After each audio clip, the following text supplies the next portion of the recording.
Welcome to Asian Sun Network, ASN, your source for the most accurate news and dependable news on television. I'm Zhou Ching and I'm Pat Taye. Today we have a special report on child soldiers in the civil wars of Sierra Leone. Child soldiers are an international crisis. Globally, there are almost 300,000 child soldiers fighting wars. This is a problem that has almost no immediate solutions. That's right, Chris. In unstable countries, children make for cheap and obedient fighters. Because of their youth and inexperience, it is easier to mold them into soldiers. Child soldiers are often abducted from their homes, schools, or communities and forced into combat by government forces and rebel groups. Children who are forced to fight are often poor and cannot read or write. In such instances, signing up with fighting groups may seem more attractive than the bleak alternatives. In Sierra Leone, the Revolutionary United Front, RUF, with support from the NPFL, has begun a coup d'etat in Sierra Leone to overthrow the current government. The resulting civil war has lasted 11 years and leaves almost 50,000 dead. Because of these circumstances, children are used. To get a better perspective, we will go to Chenjin in Sierra Leone for interviews with a child soldier. Action. I have with me a boy who is with government forces in Sierra Leone. His name is Ishmael Bey, and he is here to tell me more about his story. So, Ishmael, to begin, tell me about your life before the Civil War. My life was good and happy. My father was never around, so I always had to help my mother. But one thing I loved about my life was rap music, because it just was my passion and inspiration. I used to dance at talent shows and stuff with my friends and family.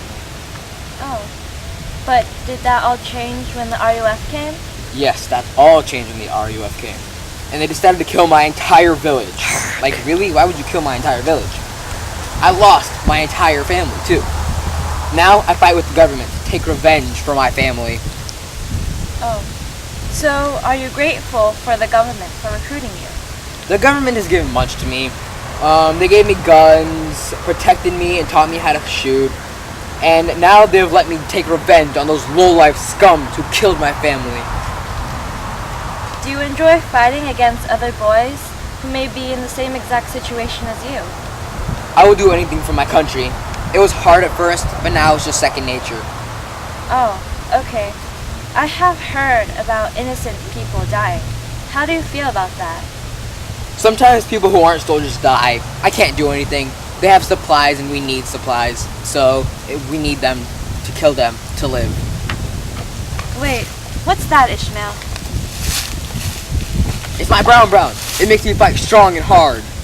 Oh, okay.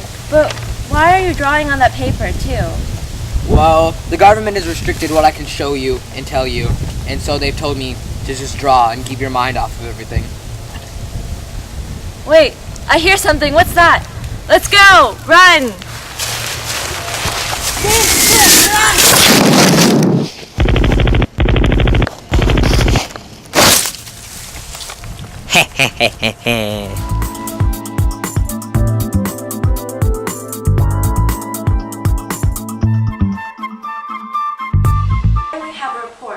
Ishmael was able to overcome the traumas of his past, and how child soldiers, like these ones shown, are rehabilitated around the world. Because of ongoing conflict in Sierra Leone and travel issues, we could not have another interview with Ishmael. My report was through communication and phone. UNICEF and various NGOs, or non-governmental organizations, have taken boys like Ishmael away from the war. They are brought to special homes, like this one, in the hope that one day they might be able to reintegrate into society. The medical professionals here must confront a unique challenge in trying to overcome the trauma these boys have faced. These children need long-term support that is difficult to provide. Often these children come to the homes with addiction to drugs and must suffer through withdrawal. They do not understand why they are forced to leave the fighting and are violent toward each other and the doctors who are trying to help them. When child soldiers first come to a center, they receive medical treatment for the many injuries they have, which is shown here. Often, child soldiers are suffering from untreated physical injuries and sicknesses like malaria. They also suffer from mental trauma. like PTSD. Counseling and simple affection is necessary from the specialist to help these children. Rahmia Trophy, a psychologist working in a home for child soldiers, said, "All these children here have to learn how to trust again, and we do that by showing them love, breaking down the boundaries between them and us and each other." The main part of rehabilitation is education and job training, which is shown here, a school for child soldiers.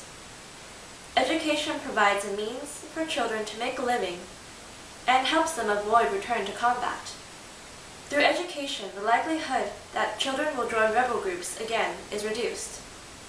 Children who successfully complete training receive a starter kit, for example, in dressmaking, carpentry, or hairdressing, to help them along the long road of recovery. Recently, IT or computer training has also become available for children, shown here, which will increase their chances for a successful life. The road to recovery and independence is long and difficult for child soldiers after they've become removed from war. However, with help with their community and UNICEF, a successful life is possible. Wow, that interview with Ishmael sure was a realistic account of how child soldiers acted. Now, for a special report on peace building in Sierra Leone. Back to the U.S. from Sierra Leone, I'm Amanda Lee. Now that the Civil War is over, reconstruction is the main issue. I have investigated how Sierra Leone has reconstructed after its brutal civil war. The war is over. Go and enjoy life, Sierra Leone's former president declared at the end of the war in January 2002. But will things be that simple? It may not look that way, but the UN is hard at work, trying to make and keep peace in this war-ravaged country. Here are a few of the steps that are leading to reconstruction. First, in 2002, a massive UN peacekeeping operation that involved 17,000 troops had disarmed 45,000 fighters. In 2005, the troops withdrew, and the peacemaking mission formally ended. According to a 2009 evaluation of many peace-building projects, all of the key goals have been met. Even though the unemployment rate at 80% still appears to be a big challenge, the UN and Sierra Leonean government are working on it together. All in all, many believe that all the goals will be met. In 2013, the UN hopes to lay claim to a number of achievements, such as promoting the growing economy. With the right preparations, the anticipated economic boom will help Sierra Leone tremendously. Thank you for sell to the watching. public. Artists primarily concentrate on if people will like it enough to buy it. What the artist may not notice is the effect it has on the community. To some, music can be a method of wasting time or something to listen to while doing work. But to others, it's a source of inspiration. The love people have for music can assist them in overcoming their difficulties and help them achieve their life they wanted. The perfect example is A Long Way Gone. With the help of his love for music and dance, Ishmael Bey accomplishes his main goal, to survive. Ishmael Bey grew up in Sierra Leone his entire life.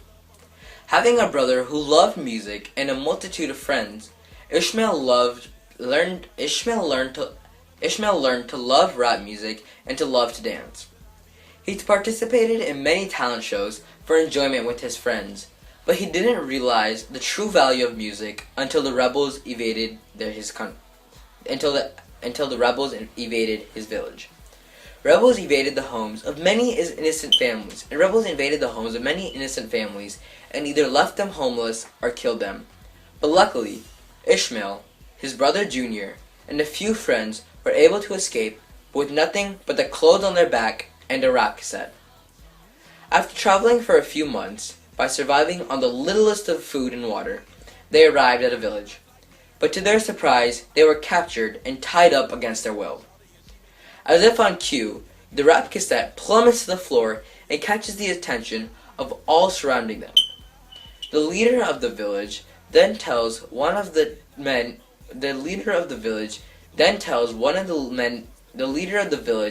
The leader of the village then tells one of the men to bring a cassette player and to play the song so Ishmael can dance to it. As a sign of gratitude for dancing, the leader lets him go, but forcibly says they cannot live in the village. A few months after dancing for the village, the boys become established members of Sierra Leone's government army. After becoming established members of the army, all of the previous material that they owned by the individual, all of the previous materials that were owned by the individuals, including the rap cassette, was burned. This symbolic action shows the end of the life as the boys knew it, and beginning of a new lifestyle. This lifestyle was a devastating one, though. This lifestyle was a devastating one, though, which wouldn't end for another year. After Ishmael turned a year older, he was taken by the UNICEF to rehabilitate let me go up a little bit and start over. Alright. After Ishmael turned a year older, he was taken by the UNICEF for rehabilitation, and there he met a nice nurse who became a great asset to Ishmael's life. As Ishmael, a new cassette, it symbolically demonstrates that people can change for the better and be inspired to move on with life. The cassette had inspired him to become his old self and live his life healthier, without drugs. The effective music in the life of Ishmael was enough to last his entire lifetime. Inspiration may not be large in scale, it can be large in the amount of impact it has on your life. Not only did the music give Ishmael Bey a source of entertainment, he became a great source of the music give Ishmael Bey a source of entertainment. It became a source of motivation and encouragement. Today, I'll be discussing about Ishmael Bey, a former child soldier, where he is now. Before I begin, Ishmael Bey was a young 12-year-old boy living in Machujang. At the time, he was living with his family. With his brother and his friends, Ishmael spent his days memorizing rap music by various American artists. Unfortunately, Ishmael's life had changed drastically. Ishmael sacrificed his childhood when he was cut from his family.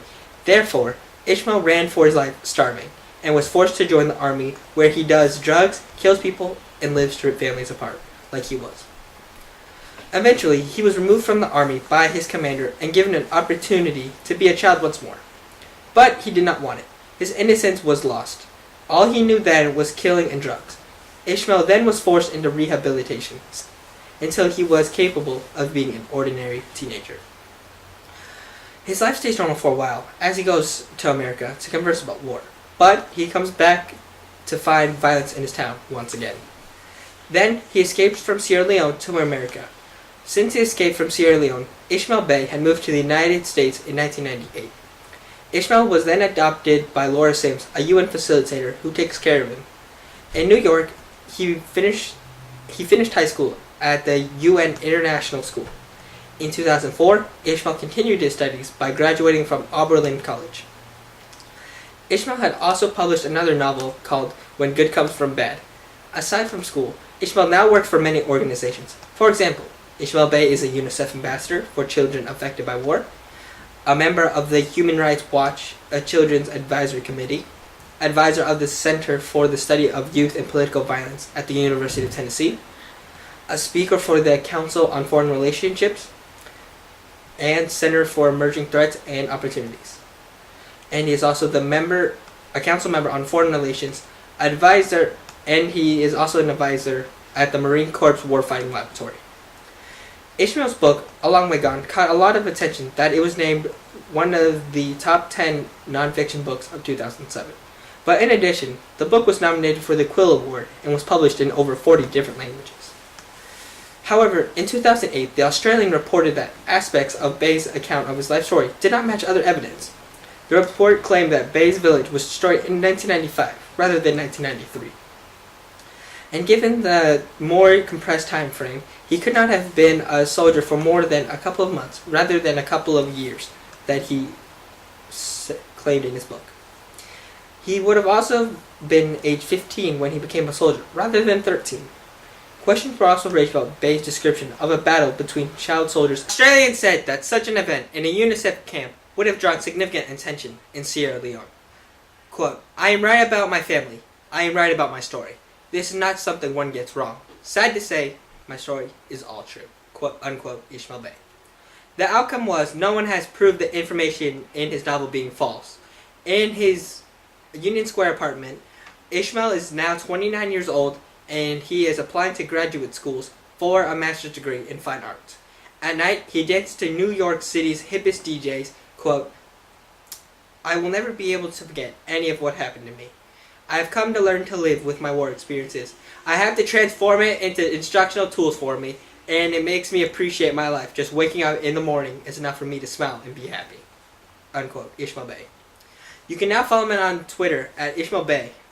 Thank you for watching the Asian Swag Network. I'm Christopher Bond, signing off. Christopher, we're starting! Oh, we're starting? And that's your newsman. The game just cut out. Zach, hit the red button. It's still recording. Really? What? Crap. I have with me a boy who is with government forces in No, you're Sierra not Leone. supposed to look. You're not supposed to I look. wasn't supposed to look? All true. Quote, Ishmael Bay. Oh my god, I didn't do anything! I was like this! No! Asian Swag Network is sponsored by Local Phone, where you can make cheap calls to Sierra Leone for only 32.9 cents a minute. Try now and receive a 5-minute free call. Call 1-800-LOCAL-PHONE. Hurry and save.